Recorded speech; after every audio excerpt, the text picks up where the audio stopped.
Marcus Reed was having the kind of morning that made him question his life choices, which was saying something considering he questioned his life choices most mornings anyway. The hydraulic system in Cargo Bay 12 had decided to express its artistic vision by spraying industrial lubricant across 3 levels of loading platforms. The artificial gravity in Section 7 was fluctuating enough to make his coffee float in interesting geometric patterns, and somewhere in the distance, a Centauri freight captain was explaining to station security why his cargo manifest listed exotic spices, when his hold clearly contained what appeared to be military-grade plasma conduits. Nexus Station 7 was supposed to be the crown jewel of neutral space, a massive trading hub where representatives from dozens of species gathered to negotiate everything from ceasefire agreements to coffee import tariffs. In practice, it was a barely controlled chaos of competing interests, suspicious cargo, and diplomatic incidents that somehow managed to keep galactic commerce flowing through a combination of mutual greed and shared incompetence. Marcus preferred the chaos to the alternative. Down in the cargo bays, maintaining the massive loading systems that kept the galaxy's economy moving, he could focus on problems that had actual solutions. Hydraulic systems might be temperamental, but they didn't lie about their motivations or try to start wars for profit. Unlike the politicians and corporate representatives who populated the station's upper levels, broken machinery was refreshingly honest about being broken. Reed, his supervisor, called over the comm system, her voice carrying the particular tone that meant someone else's problem was about to become his problem. Report to Diplomatic Tribunal Chamber 7. They need you as a witness for some cargo manifest discrepancy. Marcus paused in his work on the hydraulic system, which was now making sounds that suggested it was either achieving enlightenment or planning to explode. Tribunal chambers were where the serious diplomatic work happened, far removed from his usual domain of grease stains and mechanical failures. What kind of discrepancy? He asked, though he suspected he already knew. He'd been flagging suspicious cargo manifests for months, noting patterns that suggested someone was using the station's neutral status to facilitate arms smuggling disguised as legitimate trade. The kind that involves lawyers, corporate representatives, and at least 3 different species' legal systems. Just answer their questions honestly and try not to start any diplomatic incidents. Marcus secured his tools and headed for the upper levels, trading the comfortable chaos of the cargo bays for the sterile corridors where people wore expensive clothes and spoke in the kind of measured tones that suggested every word had been carefully calculated for maximum political impact. Tribunal Chamber 7 was buzzing with activity when he arrived, filled with representatives from what appeared to be half the known galaxy. At the center of the commotion sat the emergency tribunal itself, 3 arbiters from different species attempting to mediate what appeared to be a very heated discussion between representatives of the Selenian Empire and the Vorthan Collective. The 2 powers had been locked in conflict for 3 years, a war that had devastated border systems and displaced millions of refugees, while generating enormous profits for arms dealers and reconstruction contractors.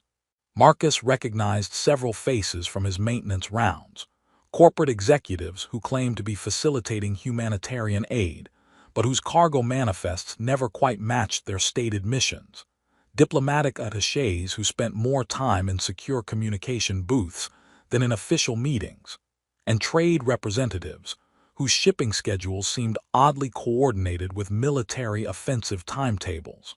Marcus Reed, dock engineer, one of the arbiters, announced as he approached the witness stand. You've been called to testify regarding cargo manifest irregularities observed during your maintenance duties. Marcus settled into the witness chair, trying to project competent professionalism while surrounded by beings whose individual clothing budgets probably exceeded his annual salary. I've logged several discrepancies over the past 6 months. Cargo manifests that don't match the actual contents, shipping schedules that seem designed to avoid inspection protocols, and weight distribution that suggests the declared cargo isn't what's actually being transported. The Selenian representative, a tall figure with the characteristic metallic skin augmentations of his species, leaned forward with interest. "Can you be more specific about these discrepancies?" "Weapons," Marcus said simply. "Someone's been shipping military hardware to both sides of your conflict, disguised as humanitarian supplies, industrial equipment, and food shipments. The weight distributions don't lie, and neither do the power consumption patterns for environmental systems that are supposedly preserving medical supplies, but are actually maintaining weapons-grade energy cells." The tribunal chamber erupted in accusations and denials, with corporate representatives loudly protesting the implications, while diplomatic attachés demanded to see the evidence. Marcus watched the chaos with the detached interest of someone who spent his days fixing things that were obviously broken while being told by experts that they were functioning perfectly. The commotion was interrupted by a voice from the observers' gallery, clear, authoritative, and carrying the kind of absolute confidence that made everyone in the chamber stop talking and turn to look. "This man is my husband." Marcus looked up to see a woman standing in the gallery, pointing directly at him with the kind of certainty usually reserved for mathematical proofs or death certificates. She was elegant in an understated way, with the kind of beauty that suggested either excellent genetics or very expensive modification, and she was definitely pointing at him rather than any of the other dozen humans in the chamber. The problem was, Marcus had never seen her before in his life. The tribunal chamber erupted in an entirely different kind of chaos as security systems activated, diplomatic protocols engaged, and what appeared to be half the observers began shouting in languages Marcus didn't recognize. The arbiters were frantically consulting legal databases, while security officers tried to determine whether this was a threat, a joke, or some kind of elaborate diplomatic maneuver. "I invoke the right of claim under the Ethereal Dominion's emergency consort protocols," the woman continued, her voice cutting through the chaos with practiced ease. "This union is recognized under galactic law and grants both parties protection under sovereign immunity statutes." Marcus stared at her, his brain struggling to process what was happening. The right of claim was something he'd heard about in news feeds, an ancient legal provision that allowed certain royal houses to form emergency marriage bonds for diplomatic protection. It was the kind of thing that happened in historical documentaries, not to dock engineers who spent their days arguing with hydraulic systems. "Ma'am," one of the arbiters said carefully, "we'll need to verify your identity and authority before." "Queen Lidriana of the Ethereal Dominion," she replied, producing credentials that made the chamber's identification systems immediately start playing what sounded like a royal fanfare.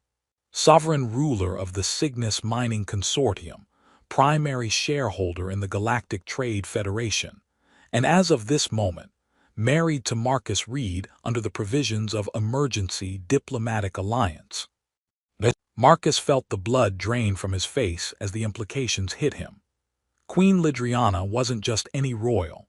She was the richest individual in the known galaxy, controller of mineral rights across 17 systems, and owner of the largest private fleet in civilized space.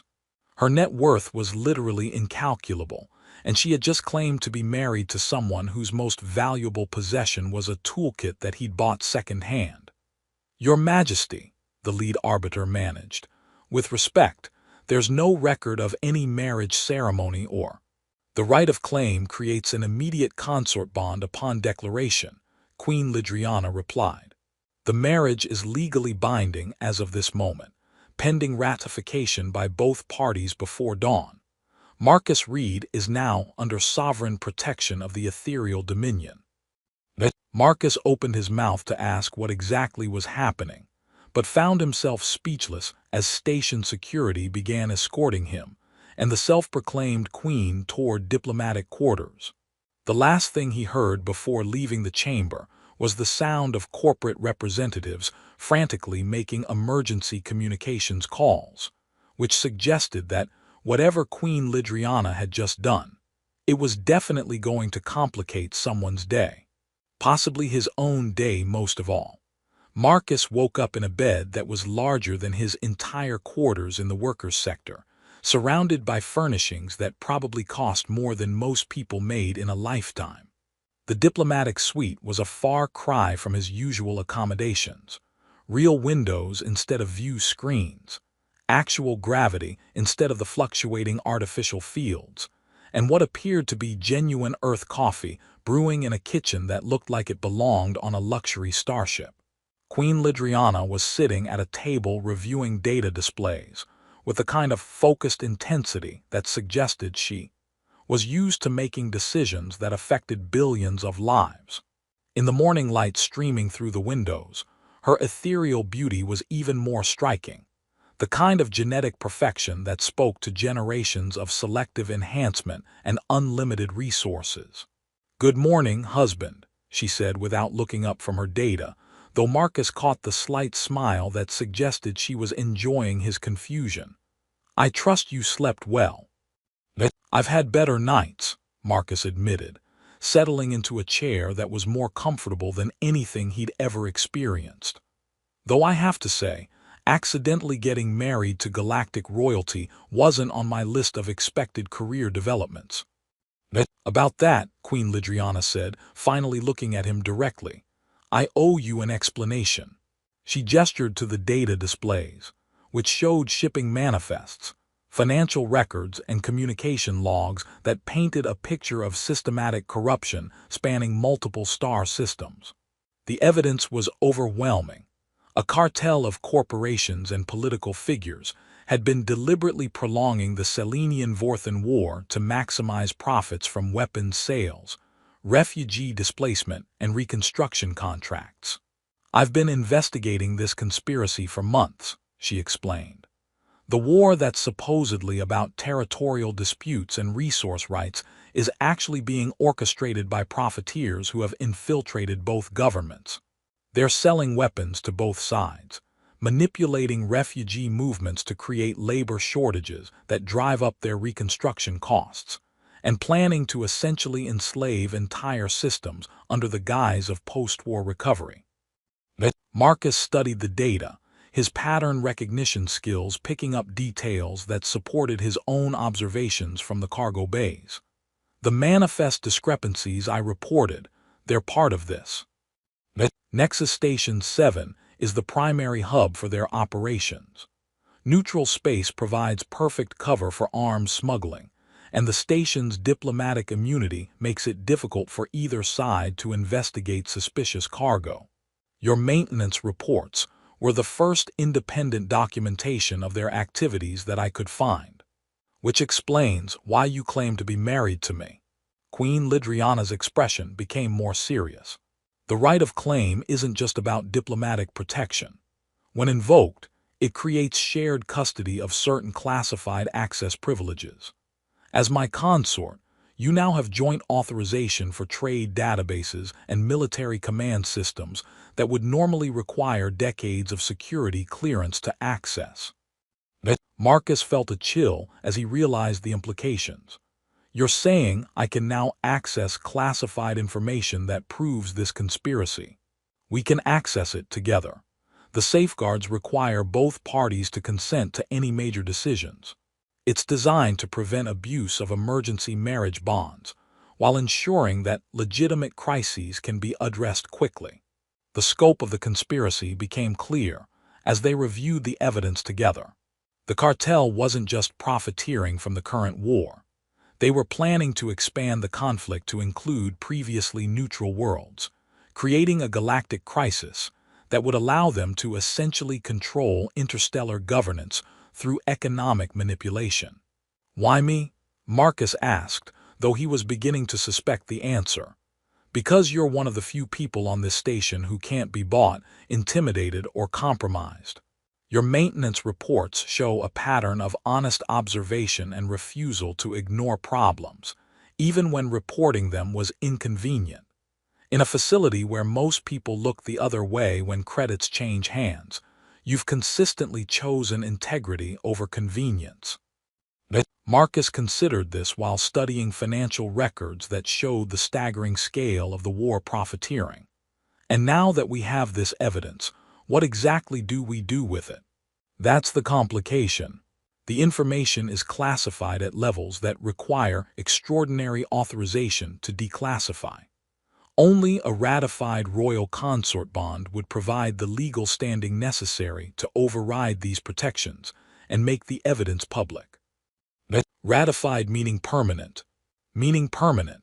If we confirm our marriage bond before dawn, we gain the authority to expose this conspiracy and end the war. If we allow the bond to lapse, the evidence becomes inaccessible again, and the cartel continues their operations. Marcus was beginning to understand why Queen Lidriana had looked so serious during her explanation.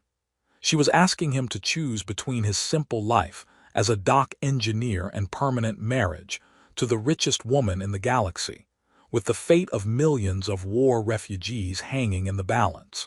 "There's something else you should know," she continued. "The cartel is aware that we have access to their records.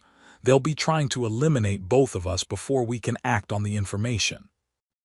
As if summoned by her words, the suite's communication system chimed with an incoming priority message. The station administrator appeared on screen, his expression carrying the kind of professional concern that didn't quite hide the fear underneath. "Your Majesty," he began carefully, "we've received several requests from corporate representatives demanding immediate access to your quarters for routine diplomatic verification. There have also been some irregularities in the station's maintenance schedule that seem designed to create safety hazards in your section." Marcus felt a familiar anger rising as he recognized the pattern. "Let me guess. Sudden problems with life support, gravity fluctuations, and mysterious power outages that just happen to affect the diplomatic levels. How did you know?" "Because it's exactly the kind of thing I'd do if I wanted to create accidents that would eliminate inconvenient witnesses while maintaining plausible deniability." Marcus was already moving toward the suite's technical access panels, his engineering instincts taking over. "They're using the station's own systems against us." Queen Lidriana watched him work with interest. "You seem remarkably calm for someone who just discovered he's been targeted for assassination by galactic conspirators." "Your Majesty, I've spent years keeping this station running despite corporate executives who think safety regulations are suggestions and politicians who believe infrastructure maintenance is optional. Dealing with people who want to kill me for doing my job honestly is just Tuesday with higher stakes." As Marcus began rerouting power systems and installing defensive measures using his intimate knowledge of the station's infrastructure, he realized that his simple life as a dock engineer might have been preparing him for this moment all along. The question was whether he was ready to trade that life for something far more complicated, dangerous, and potentially meaningful. Outside their suite, he could hear the subtle sounds of corporate security teams moving through the station with increasing boldness. Whatever decision he and Queen Lidriana made about their accidental marriage, they were going to have to survive long enough to make it. The corporate pressure began subtly, as these things always did.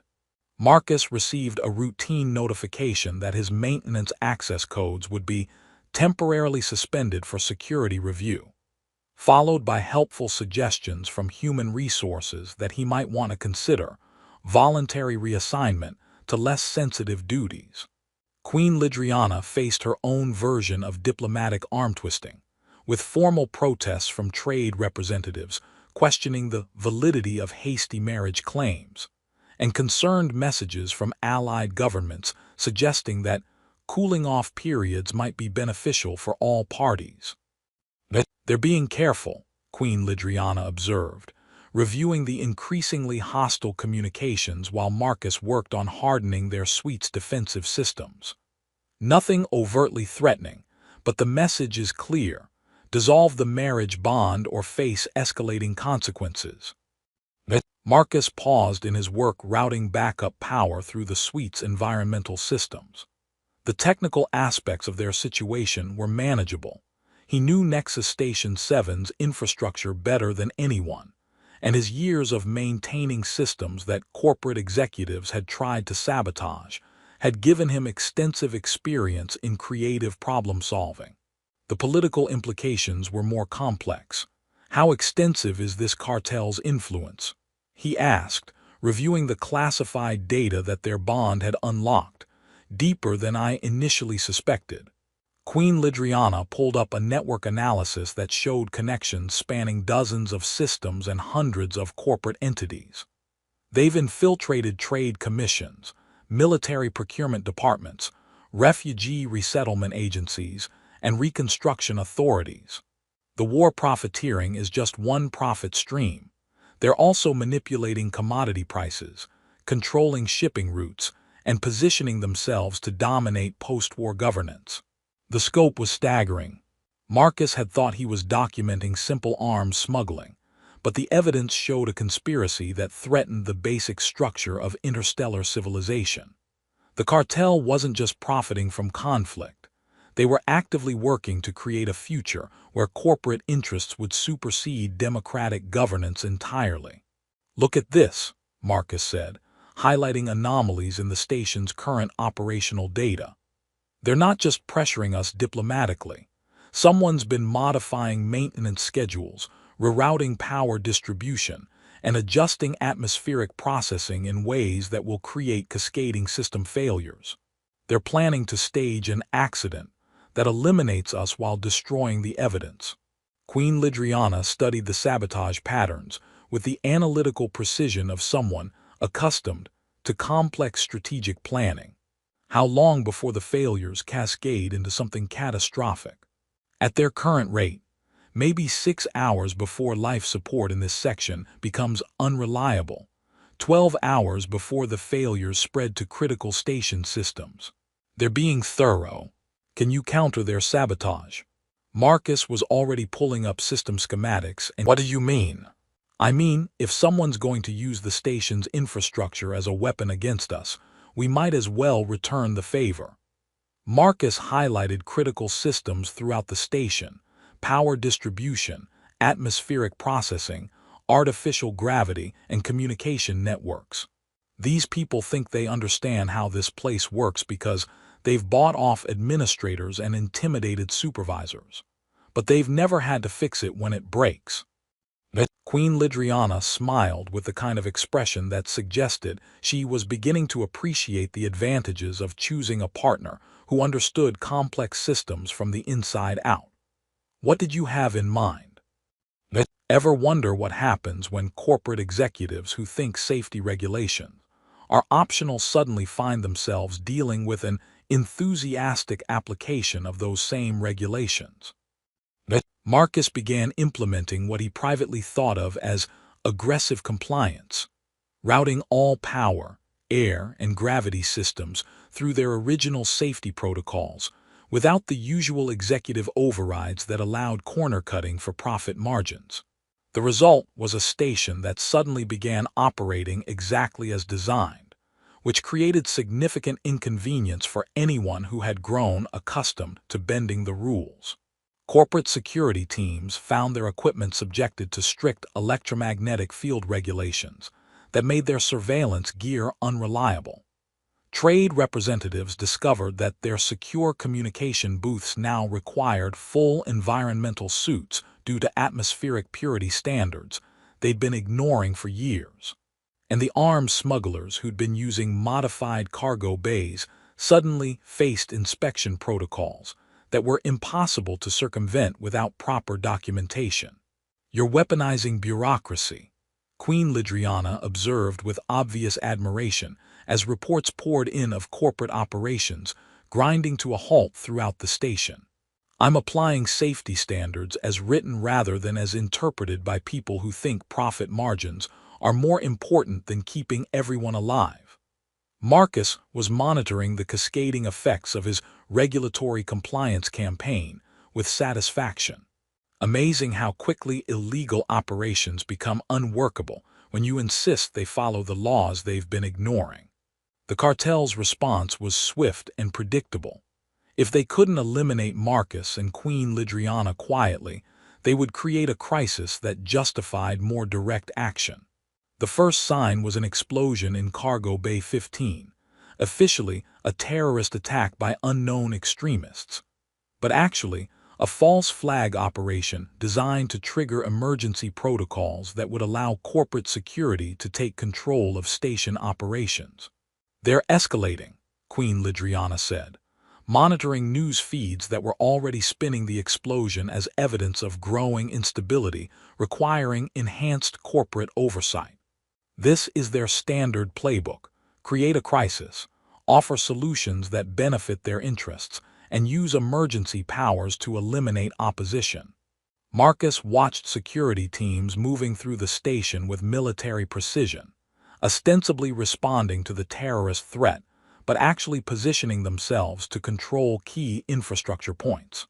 "How long before they reach us?" 20 minutes, maybe 30 if your safety compliance measures slow them down. "Then we need to make a decision. Do we ratify the marriage bond and release the evidence, or do we try to find another way that doesn't involve permanent legal entanglement?"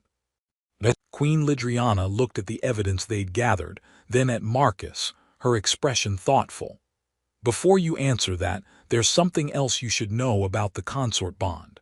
It's not just legal protection. It creates a genuine partnership that enhances both parties' capabilities.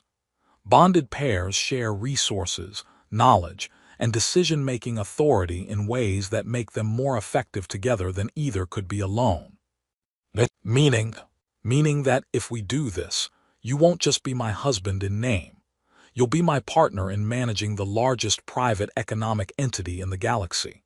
Your engineering expertise combined with my resources and political connections could literally reshape how interstellar commerce operates."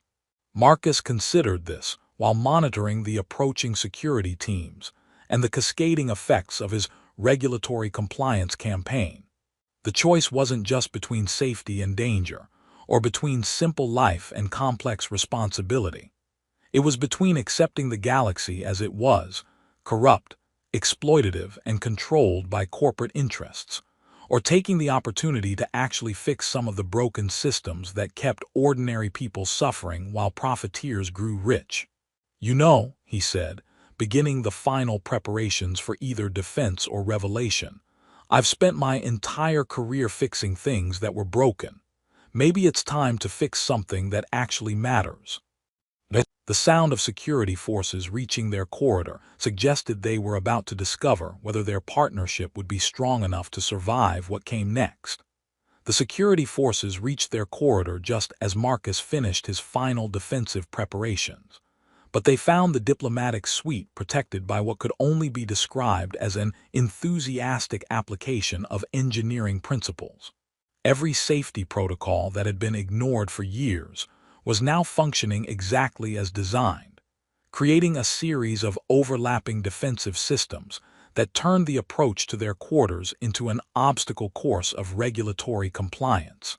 "Environmental hazard detected," the station's automated systems announced cheerfully as the first wave of corporate security encountered Marcus's modifications. "Please don appropriate safety equipment before proceeding. Failure to comply with atmospheric purity standards may result in immediate medical intervention." Queen Lidriana watched the security feeds with fascination as heavily armed corporate soldiers found themselves trapped in decontamination chambers, subjected to full biological screening protocols, and required to submit detailed equipment manifests before being allowed to proceed. "This is remarkable. You've turned the station's own safety systems into defensive weapons." "Better than that," Marcus replied, monitoring the cascading effects throughout the station. "Every violation they commit trying to reach us is being automatically documented and broadcast to regulatory authorities across the galaxy. They can't attack us without creating irrefutable evidence of their criminal activities." The corporate forces adapted quickly, bringing in equipment designed to bypass the safety protocols. But Marcus had anticipated this. His years of maintaining systems that executives tried to circumvent had taught him exactly how such bypasses worked and how to counter them. Every workaround they attempted triggered additional safety measures, creating an escalating cycle of regulatory enforcement that was impossible to overcome without shutting down essential station systems. "Dawn approaches," Queen Lidriana said, checking the countdown to their bond's expiration. "We need to make our decision." Marcus looked at the evidence they'd gathered, conclusive proof of war profiteering that could end the conflict and save millions of lives. Then at Queen Lidriana, whose partnership during the crisis had revealed depths of character that had nothing to do with her vast wealth and everything to do with her genuine commitment to justice. "I have a question about this consort bond," he said. "If we ratify it, does that mean I become some kind of ornamental husband who attends diplomatic functions and looks decorative at state dinners?" "Actually, it means you become my partner in managing the largest economic development project in galactic history," Queen Lidriana replied. "The ethereal dominion's resources, combined with your practical expertise, could rebuild every system devastated by corporate exploitation. We could create new models for infrastructure development that prioritize civilian welfare over profit margins. So instead of fixing broken hydraulic systems, I'd be fixing broken star systems." "Something like that, yes." Marcus considered this while monitoring the corporate forces who were still struggling with his regulatory compliance defenses. The choice was no longer between safety and danger. They were already in danger regardless of what they decided. The real choice was between accepting the galaxy's broken systems or taking the opportunity to fix them on a scale he'd never imagined possible. "All right," he said, moving toward the bioneural interface that would formalize their bond. "Let's get married and save the galaxy, though I reserve the right to complain if royal duties interfere with my maintenance schedules. I think we can arrange for you to maintain much larger things than hydraulic systems," Queen Lidriana said with a smile that suggested she was genuinely looking forward to their partnership. The ratification ceremony was surprisingly simple, a biometric scan that confirmed their mutual consent, followed by the immediate declassification and broadcast of the cartel evidence to every major news network and regulatory authority in known space. The automated systems that Marcus had weaponized for defense now served as distribution networks, ensuring that the evidence reached every corner of the galaxy simultaneously. The effect was immediate and devastating for the conspiracy. Corporate executives found themselves under arrest within hours as regulatory authorities across dozens of systems moved with unprecedented coordination. The arms smuggling operation collapsed as shipping manifests were cross-referenced with the declassified evidence, revealing the scope of illegal weapons distribution to both sides of the war. More importantly, the refugee camps that had been deliberately maintained in squalid conditions to maximize reconstruction profits were finally open to proper aid distribution. The Selenian Empire and Vorthan Collective, faced with irrefutable evidence that their conflict had been manipulated by outside interests, immediately began ceasefire negotiations. "The war profiteering cartel is finished," Queen Lidriana reported, monitoring the cascading arrests and asset seizures that were dismantling the conspiracy in real time. "Both governments are cooperating with the investigation, and the neutral trading houses are implementing new oversight protocols to prevent similar manipulation." Marcus watched the refugee convoys finally receiving adequate supplies and medical care, feeling a satisfaction that went far beyond anything he'd experienced fixing broken machinery. What happens now? Now we rebuild. The ethereal dominion's resources, combined with your engineering expertise, can create infrastructure projects that actually serve civilian populations instead of corporate interests. We'll have enough work to keep us busy for several decades at minimum. Several decades of being married to the richest woman in the galaxy while fixing broken star systems, Marcus mused. I have to admit, it's not the career path I expected when I was arguing with hydraulic systems yesterday morning. Any regrets? Marcus looked at the feeds showing refugee families finally reuniting, war-torn systems beginning reconstruction under honest oversight, and corporate executives facing justice for their crimes. About accidentally marrying alien royalty to expose galactic conspiracy. Not really. Though I do worry that royal protocol might not approve of my maintenance jumpsuit collection. But I think we can arrange for you to have whatever work clothes make you comfortable, Queen Lidriana replied. Though you might want to consider upgrading your toolkit for the scale of projects we'll be undertaking. But 1 year later, Marcus stood in the command center of Reconstruction Platform Alpha, the first of a new type of mobile infrastructure hub designed to rapidly rebuild war-damaged systems. The platform itself was a masterpiece of engineering that combined ethereal Dominion resources with practical design principles learned from years of maintaining failing systems under impossible conditions. Queen Lidriana joined him at the observation deck, reviewing reports from the 17 systems currently undergoing reconstruction under their joint oversight. Their marriage had evolved into something that was part royal partnership, part engineering collaboration, and entirely focused on the practical work of making the galaxy a better place for ordinary people. The Vorthan system reconstruction is ahead of schedule, she reported. Your modular infrastructure design is allowing them to rebuild civilian facilities faster than anyone projected. It turns out that designing systems for actual functionality instead of profit margins makes them work better, Marcus replied, watching construction crews installing water purification systems that would serve the population for centuries rather than requiring constant expensive maintenance. Who would have thought? The Selenian Reconstruction Project is requesting your consultation on their transportation network redesign. They want to implement your distributed maintenance protocols across their entire star system. Marcus smiled, feeling the same satisfaction he'd always found in fixing broken things, but now on a scale that could help millions of people. His marriage to Queen Lidriana had given him access to resources beyond imagination, but more importantly, it had given him a partner who shared his fundamental belief that systems should serve the people who depended on them. You know, he said, reviewing the reconstruction schedules that would keep them busy for decades to come. When I joked about my maintenance work preparing me for marriage, I never expected it to be literally true. Best accidental marriage in galactic history. Definitely. Though next time someone wants to marry me to save the galaxy, I'd appreciate a little advance notice.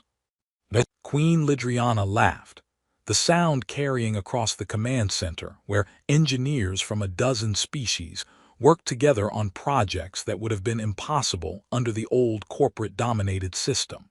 Their accidental bond had become a genuine partnership that proved that sometimes the universe's most unlikely mistakes could lead to its most necessary solutions. The galaxy was still far from perfect, but at least now it had honest people working to fix the broken parts instead of profiting from keeping them broken. And Marcus had finally found a maintenance job that would never run out of things worth repairing.